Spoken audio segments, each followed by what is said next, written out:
Good morning, bonjour. My name is Gabriel Guilet, and after studying the solar cooking system of Le Présage restaurant for 3 years, I'm now interested in solar baking. More specifically, I'm wondering to what extent solar ovens could be used by French bakeries. Why this question? We'll look at it on the next slide. In recent years, we have witnessed extreme events linked to climate change, such as droughts, floods, and so on. We have also witnessed an international blockage caused by the COVID-19 virus. And more recently, we have been hit by a global energy crisis.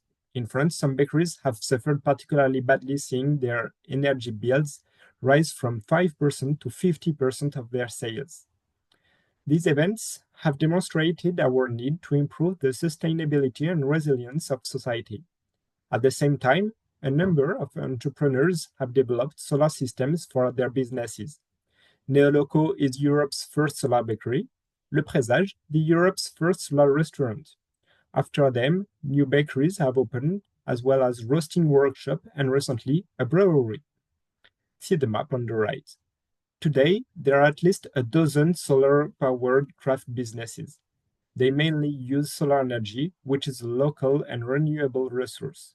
Solar craftsmanship, therefore, seems to be a possible response to the need for sustainability and resilience. But is it possible to generalize this model? With this presentation, I would like to provide some answers to this question in the specific case of solar bakeries without heat storage. A team of researchers has already produced some very interesting work on the subject. They have assessed the potential of solar bakeries on the island of La Réunion. To do this, they combined a socio-technical solar bakery model with a geographic information system.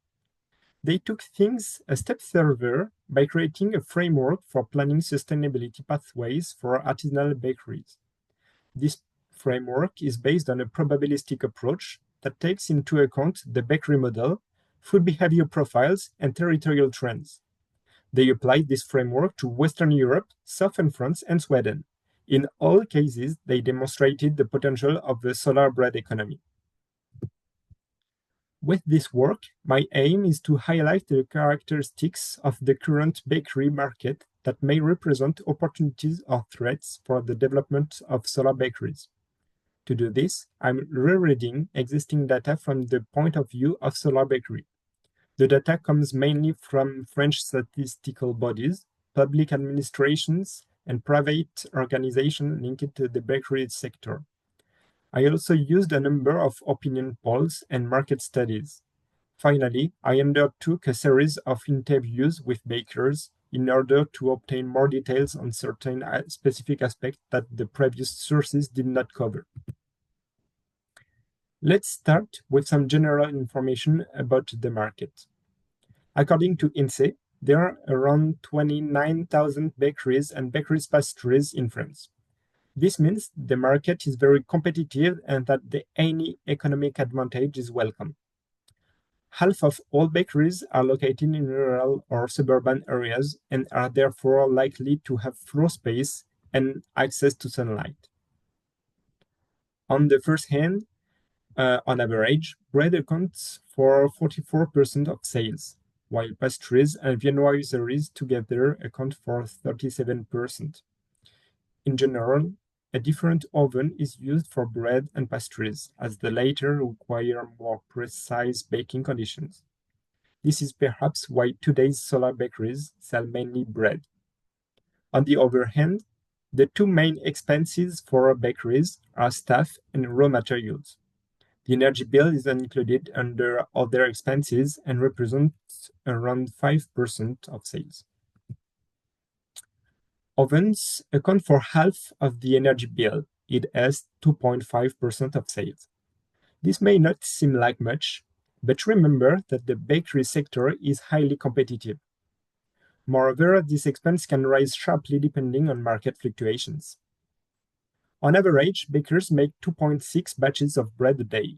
According to the bakers I met, a batch varies from around 25 kg to 70 kg of bread.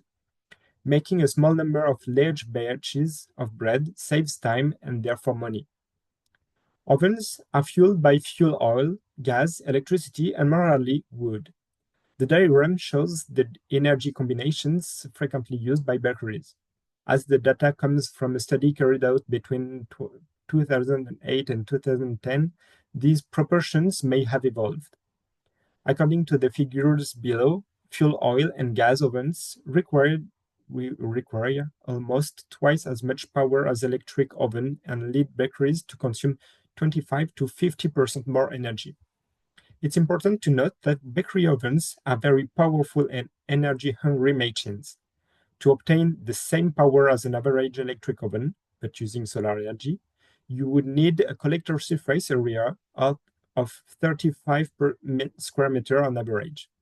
For a two-person bakery, 32 square meters would be needed to meet energy requirements. These figures may seem acceptable, but this simplified calculation assumes perfect performance from the solar system and excellent weather conditions at the right time. We've talked about the bakery sector, bakery companies, and bread production. Now let's look at consumers. Although bread consumption is slowly declining, it remains firmly rooted in people's habit. 82% of French people eat bread every day, and 60% at almost every meal. Consumption is slightly higher at weekends than during the week. Consumption is also slightly higher at lunch and dinner than at breakfast. Furthermore, the French have different purchasing habits depending on whether it's a weekday or a weekend.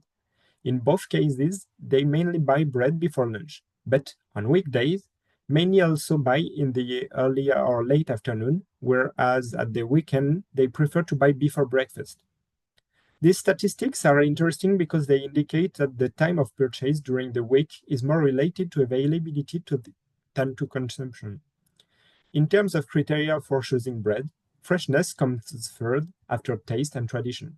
The last important consumer characteristic is that the French prefer the baguette, a rapidly perishable product, 1 or 2 days. This slide highlights a major challenge for the solar bakery industry. Due to the intermittent availability of solar energy, it can be difficult for a solar bakery to produce fresh bread every day before midday. This can be particularly problematic at weekends. One solution could be to move towards sourdough bread, which is said to be tasty, traditional, and can be kept for several days. Since opening a solar bakery or converting an existing bakery to solar energy involves a long-term investment, it's a good idea to assess market trends.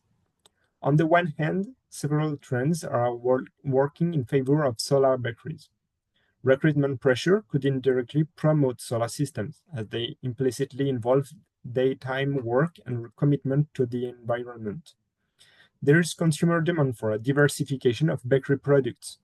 The offer of toasted or roasted products can be interesting because this is a function that can be provided by a solar oven, and the products can be kept and sold over the long term, acting as a complement to perishable products. The demand for high-quality products is also an opportunity for solar baking, as they can often be stored for longer.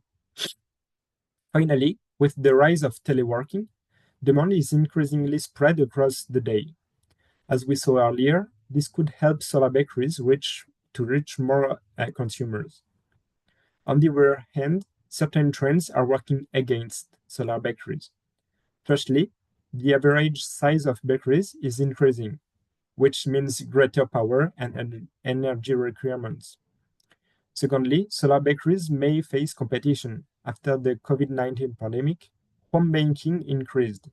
This practice could deprive the bakery sector of consumers looking for local quality bread. Although artisan bakeries enjoy a very good image, supermarkets are keeping them under pressure by constantly improving their marketing. Finally, technologies that are already on the market, such as pellets oven and photovoltaics, can compete with solar ovens. This work has highlighted several important points. Firstly, there is great potential for converting bakeries to solar power. Secondly, the market is highly competitive due to the large number of bakeries and pressure from supermarkets, so solar ovens will need to be fully functional. Thirdly, Solar ovens may only be an attractive solution for small bakeries due to the diffuse nature of the solar resource. Finally, the intermittency of solar energy implies organizational and social changes, which could be facilitated by recruitment pressure and the development of sourdough bread. I should point out that this work is still in progress. The data need to be consolidated as it may be influenced by the COVID-19 pandemic and the energy crisis. The next INSEE publication should contribute to this. I plan to enrich it by continuing the interviews and carrying out a benchmark of ovens.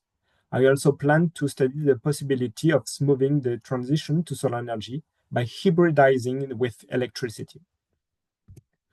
Please refer to this slide and the next for bibliographic references. Thank you for listening.